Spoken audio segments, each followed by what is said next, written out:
Bonjour, bienvenue pour cette vidéo hors série. Donc, comme vous avez pu voir sur ma chaîne, je fais des maquettes de cirque à l'échelle HO. Là, vous pouvez voir des vidéos sur celle du cirque imaginaire Pink et du cirque Pinder. Et donc aujourd'hui, on va voir un petit peu ce qui n'est pas habituel de voir sur YouTube ou autre, c'est toute la littérature concernant les maquettes de cirque. Et il y a des choses à voir. On va voir en première partie d'abord des livres qui ne sont pas sur les maquettes proprement dit, mais sur les transports qui permettent de fabriquer nos maquettes. On verra dans un deuxième temps des magazines aussi consacrés aux maquettes de cirque et des petits livres aussi sur les deux cirques miniatures que moi je préfère. Vous verrez tout à l'heure de quel cirque il s'agit.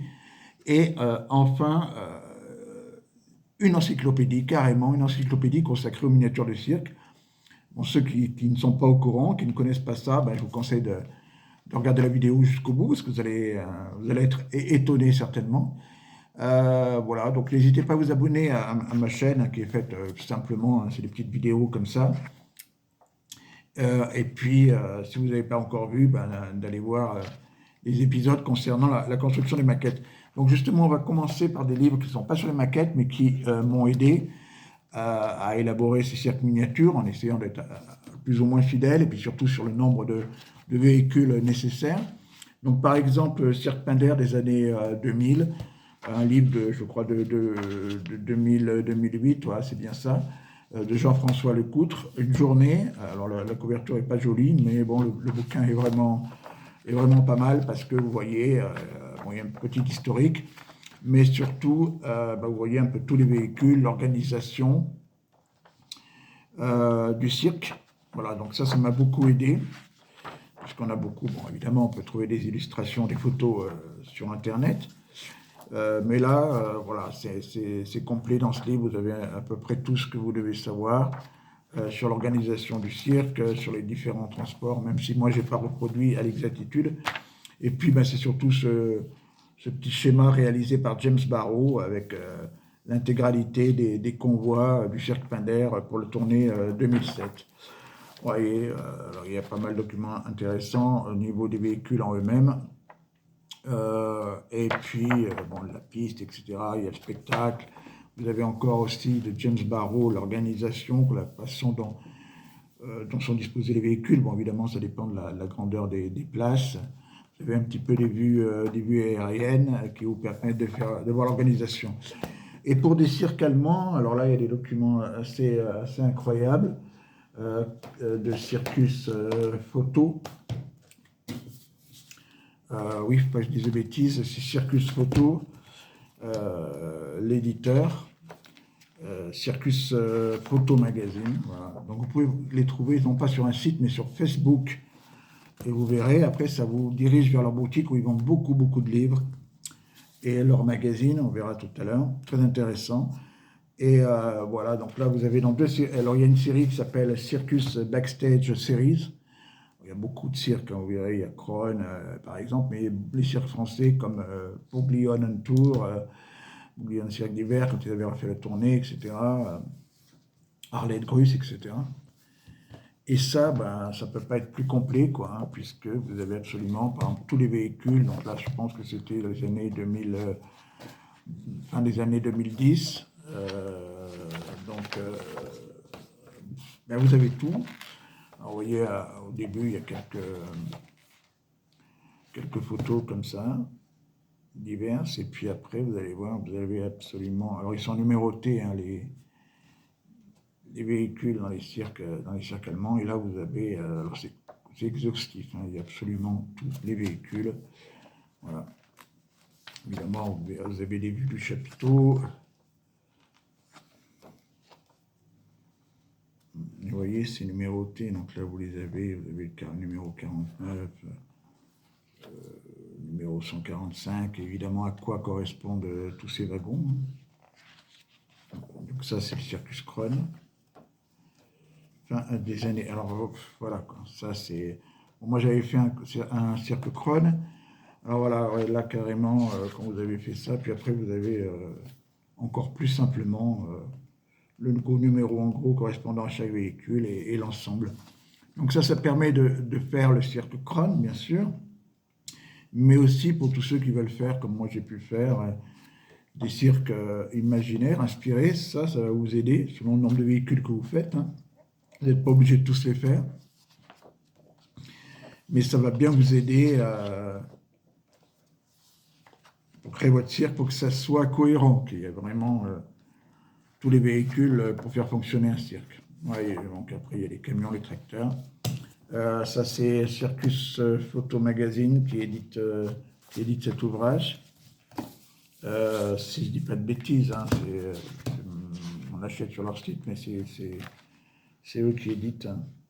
Circus Backstage Série, donc c'est cette série-là de livres, mais il y a aussi, vous verrez, un magazine, etc. Et toujours chez ce même éditeur, mais ce n'était pas dans la série Backstage. C'est CNI, voilà, donc là je l'ai pris pour faire le cirque Fink, qui est inspiré du cirque CNI. C'est le même genre de livre, ouais, c'est des gros bouquins quand même, et puis je ne vous dis pas le nombre de photos qu'il y a, hein, c'est que des photos. Ah oui, évidemment, ils sont. Alors, des fois, vous avez des ouvrages que vous trouverez, euh, notamment si vous cherchez des ouvrages spécifiques sur le cirque, il faut aller chez eux, Circus Photo Magazine, et aussi chez Henk Vandenberg sur Holland Circus. C'est eux qui éditent des livres, notamment sur le transport, mais aussi sur l'histoire des cirques, qui sont vraiment passionnants. Alors, ils sont en allemand, parfois en anglais, parfois en néerlandais, mais quand il s'agit d'albums photos, comme ça, évidemment, ça ne pose aucun problème, puisque c'est que les photos, puis des légendes. Bon, souvent, on n'a pas besoin de traduction pour les comprendre, et puis si on a besoin, ben, on va sur Google, c'est vite fait. Donc là, c'est pareil, c'est exhaustif. Hein. Donc ça, c'était les années 2018, 2000, je crois, hein, quelque chose comme ça, enfin les années 2010. Ben, c'est comme le Krone, hein, c'est exhaustif. Vous avez le numéro de tous les wagons, quelques photos évidemment du spectacle, photos du chapiteau, etc. Donc ces livres-là, comme je viens de vous faire voir,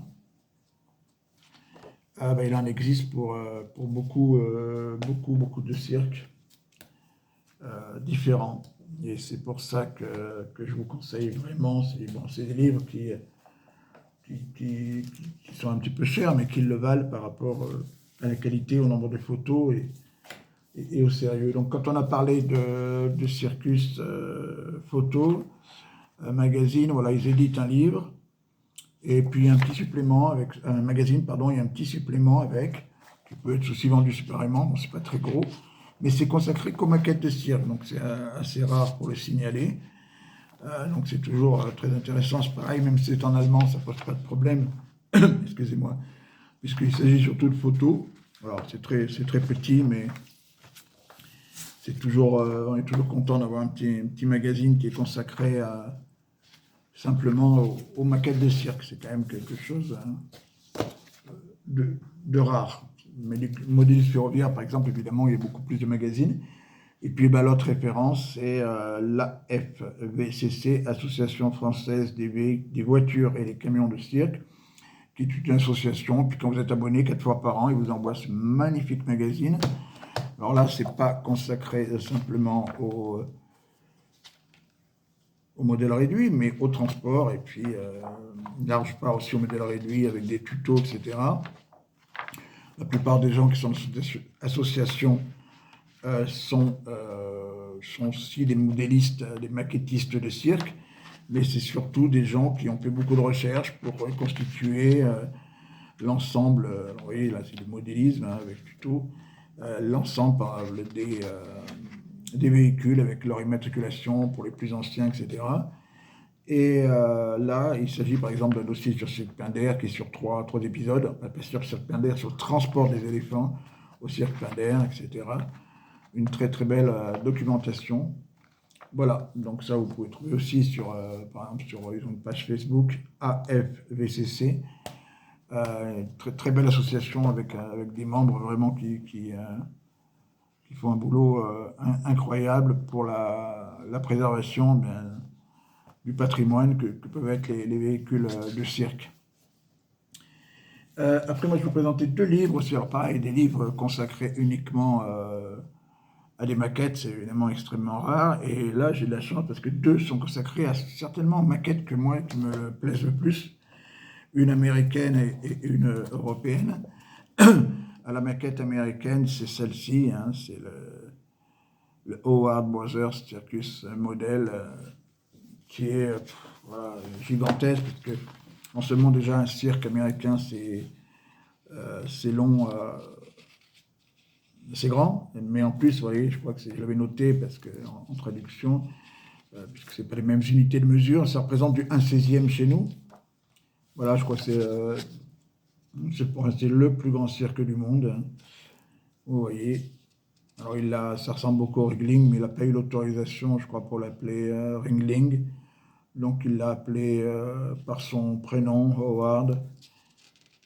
Voilà, ça a été commencé, je crois, dans les années 30. Enfin, je vous en reparlerai. C'est juste gigantesque, tout fabriqué. La plupart des choses sont fabriquées par lui-même. Et il est exposé, je crois, à Baraboo, musée du cirque. Voilà, et c'est gigantesque. Je vous donnerai un petit peu toutes les précisions, j'aimerais bien reparler de ce cirque, hein, qui est quand même assez fascinant. Vous voyez vraiment le souci du détail, hein, tout est représenté. Voilà, donc c'est un livre en anglais, bien sûr, hein, un livre américain. Mais moi, je vous en reparlerai, je ferai peut-être une vidéo un jour juste sur ce cirque, avec toutes les documentations qu'on peut trouver. Et l'autre cirque, c'est l'éditeur Gildas Salin, on va en reparler tout de suite, qui a eu l'idée d'écrire ce livre dans la collection Mini Trésor, consacré donc à l'histoire de Daniel Jett, qui est certainement c'est le patron, hein, pour les maquettistes de cirque. Donc après son évolution, ces différentes maquettes qu'il a pu faire, si vous aimez les miniatures, le cirque, et encore plus les miniatures de cirque, vous pouvez vous régaler, si on peut le trouver encore, je ne sais pas. Donc ça raconte bien toute son histoire, son évolution. Bon, il a très rapidement fait des très beaux cirques, comme celui-ci, le Jet Circus. Et pour finir par faire moi ce que je considère certainement comme la plus belle maquette en Europe, et en plus reproduisant un cirque existant, et fidèlement, c'est l'American Circus de Daniel Jett. Voilà, alors c'est tout fabriqué, la plupart des choses sont fabriquées par lui-même, hein. Les véhicules, le chapiteau, voilà, c'est parfait, hein. Tous les gens qui font des maquettes, alors c'est lui un 50e en plus, hein. Évidemment, le 50e c'est encore plus beau, je trouve, même si ça tient beaucoup de place. Évidemment, il fait énormément d'expositions. Moi, je ne l'ai pas encore vu en expo, mais j'espère pouvoir le voir bientôt. Voilà, c'est l'American Circus de Daniel Jett. Une pure merveille. Alors, attendez, peut-être voir, là, vous voyez tous les détails, les couleurs. Et en plus, avec un cirque, construction d'un magnifique chapiteau. Et en plus, sur un cirque existant, avec une vraie rigueur historique pour reproduire ce cirque italien qui tournait en Europe, qui a beaucoup tourné en France notamment, mais qui était vraiment de la taille d'un grand cirque américain. Et puis voilà, alors pour ceux qui ne connaissent pas, ils vont sûrement être surpris de voir, et puis on va remercier Gildas Salin d'avoir effectué ce travail de mémoire, une encyclopédie consacrée rien qu'aux miniatures de cirque. Voilà, c'est incroyable, hein, déjà, comme on dit, il n'y a pas beaucoup de gens qui s'intéressent aux maquettes de cirque, hein. C'est une niche, comme on dit, et d'avoir quelqu'un qui a pu éditer ça, c'est incroyable. Alors, c'est des gros livres, hein. Et notamment, là, il a fait le premier tome sur le cirque Pinder, où c'est quasi exhaustif. Il y a même dans les deuxième et troisième tomes des rappels de ce qu'il n'avait pas trouvé à l'époque ou de ce qui est sorti depuis. Donc là, on peut dire que c'est exhaustif, de toutes les miniatures. Voilà. Toutes les miniatures. Et en plus, ce qui est vraiment passionnant dans la lecture de ce livre, c'est que c'est entrecoupé de petits reportages, surtout d'interviews de maquettistes pour comprendre pourquoi, comment ils font, pourquoi ils font ça, comment ils ont connu le cirque. Enfin, je ne sais pas si vous vous rendez bien compte, hein, si vous ne l'avez pas, mais au moins comme ça vous verrez. Bon, c'est des livres qui valent 60. On peut encore les trouver des fois d'occasion, puis je pense que Gildas en a encore des exemplaires qui valent 60, 70 euros, bien sûr. Hein. C'est des tirages, des petits tirages, et puis vous voyez un petit peu le nombre de photos, papier glacé, parfait, pas d'erreur. Et par exemple, Pinder, c'est classé. On faisait beaucoup, par exemple, du SAI, là, comme vous avez pu voir sur ma maquette. Alors évidemment, en France, autant en Allemagne, c'est le 1,87e qui est privilégié. En France, c'est surtout le 1,50e, donc vous verrez beaucoup de 1,50e. Mais vous verrez aussi du HO, du N, toutes les échelles, du jouet. Voilà, c'est exhaustif. Il y a tout. C'est dingue. Voilà, un vrai plaisir. Et écoutez, les véhicules techniques, les transports d'animaux, les véhicules de publicité, puis vous voyez des reportages très intéressants pour connaître un peu les autres, connaître les maquettistes. Voilà. Donc là, beaucoup de véhicules.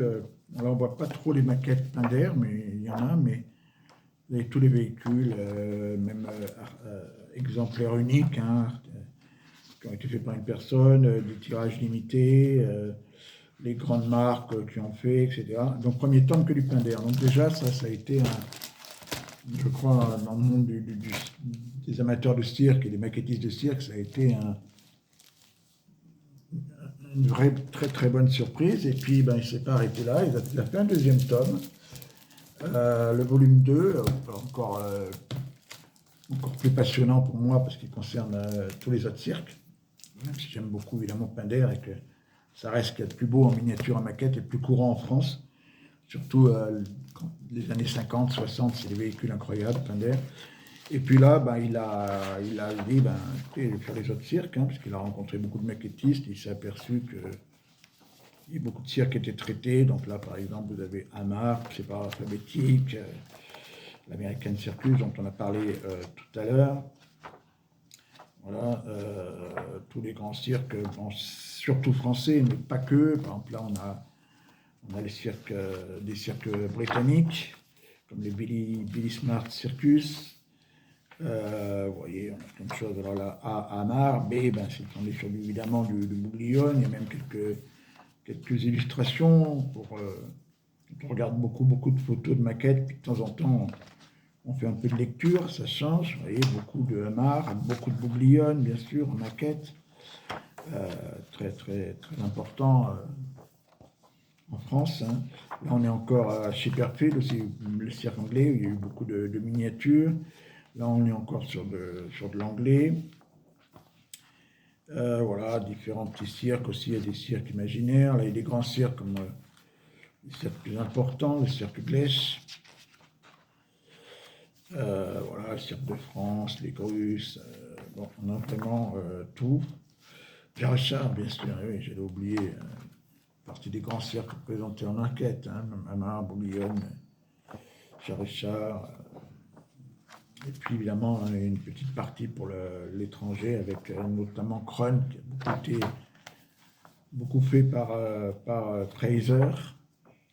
Avec des cirques plus petits, comme ça, très jolis, comme les cirques Morales, des cirques imaginaires. Voilà, toujours aussi beaucoup d'interviews dans ce tome de maquettistes de cirque. Là, le complément de Pinder, qui n'a pas été des nouveaux véhicules qui sont sortis ou ceux qui ne l'avaient pas trouvé. Ce qui fait qu'en prenant les 3 tomes, on a aussi le cirque Sabine Rancy, très important.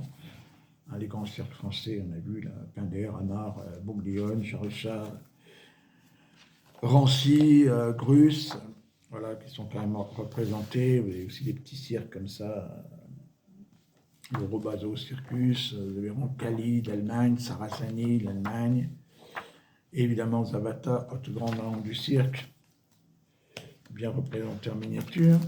Et puis voilà, donc là on a à peu près tout, mais quand même il a fait un troisième tome, il a une très bonne idée de faire un troisième tome, parce qu'il y a encore des choses à montrer, même si on a l'impression d'avoir déjà tout vu dans les deux premiers, puisqu'on a le cirque américain, voilà.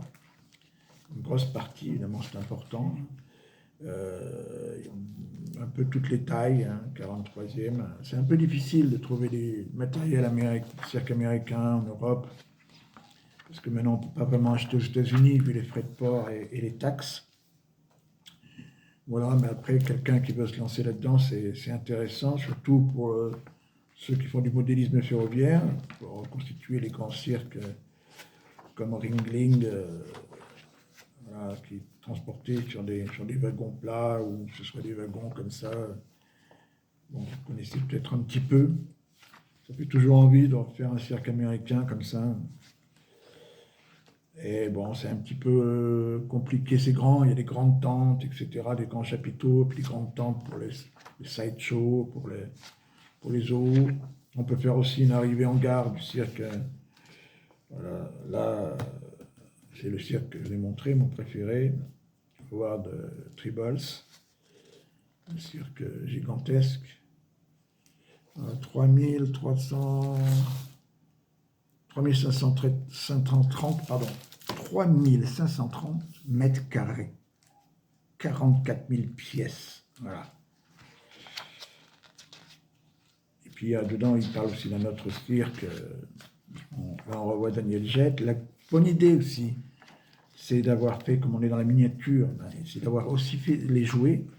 Ça, je trouve que c'est très bien ce qu'il a fait, et notamment les Playmobil, toute la collection Playmobil, et puis d'autres jouets qui vous rappelleront peut-être votre enfance. Il y a même la marque SDV, dont je vous ai parlé dans un cirque miniature que j'ai fait, que j'achète encore chez eux, des roulottes là-bas, directement en République tchèque. Donc il y avait tout le Playmobil, puis les différents jouets que vous avez peut-être eu quand vous étiez petit.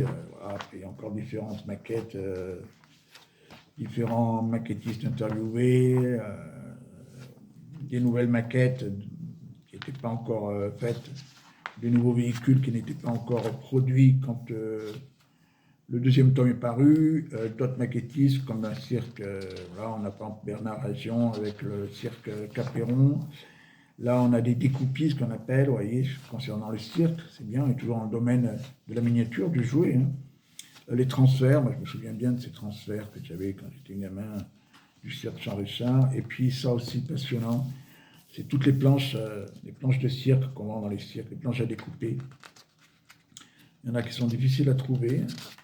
Voilà, bon là c'est les récentes, mais on a des plus anciennes. Là il reconstitue aussi, moi ça m'a servi quand j'ai fait les véhicules Jean-Richard. Tous les véhicules, etc., etc. Vous voyez, ça j'aimais bien aussi, parce qu'on a tous vu ça. Moi, quand j'étais gamin, j'allais pas au cirque, parce que c'était un peu cher, mais on visitait le zoo du cirque, et puis, voilà, souvent ma soeur aînée ou ma maman m'achetait une planche en carton du cirque. Voilà. Donc là, il a pensé aussi à faire des jouets plus anciens, tout ce qui est jouet, etc. Ça, c'est une très très bonne idée, hein, parce que du coup, ça devient un petit peu... On a tout, hein, on a tout. Hein. Sur les 3 tomes, là, voilà, ça c'est... Moi, c'est ce que j'aime bien avoir. Hein. Sur oui, encore du Cron, sur un domaine, comme là, la maquette de cirque, le jouet de cirque, d'avoir quelque chose de complet, comme ça, en 3... Voilà, donc on croyait avoir tout vu dans les 2 premiers tomes, et puis encore trouvé du pain d'air, il a encore trouvé du pain d'air. Là, il y a des maquettes comme Stéphane Agnessen, un Belge qui a fait aussi de très jolies maquettes. Encore plein. Voilà, là, des grands cirques, des grandes maquettes de cirque. Là aussi, Julien Pauvert, maquettiste spécialisé dans les avatars, Ducron, etc., etc. Et aussi, encore une excellente idée, à mon avis, une partie sur la fête foraine. Voilà, on retrouve souvent des maquettistes de cirque qui font aussi de la fête foraine. Voilà, c'est assez proche finalement. Même si la fête foraine, en général, c'est beaucoup plus mécanisé, hein, puisqu'on a des manèges qui fonctionnent, et des manèges un peu dans toutes les échelles aussi assez incroyables. Voilà, donc tout ça, les magazines, les livres sur les transports, cette incroyable encyclopédie. Là, on a fait un petit peu le tour. De temps en temps, je vous présenterai aussi des livres sur le cirque, mais pas forcément liés au transport ou à la maquette. Voilà, ben, mettez un petit pouce si vous a plu, puis n'hésitez pas à faire des commentaires, ça m'intéresserait de savoir si vous connaissiez déjà ces livres, s'il vous plaît, si vous avez envie de les acheter. Et puis, voilà, j'aimerais bien, abonnez-vous si vous voulez. Et puis, je vous dis à très bientôt. Au revoir, merci.